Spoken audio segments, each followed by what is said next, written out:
बिस्मिल्लाहिर्रहमानिर्रहीम।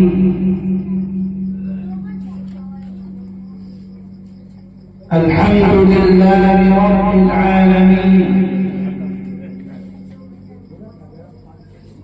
वल आक़िबतु लिल मुत्तक़ीन वस्सलातु वस्सलामु अला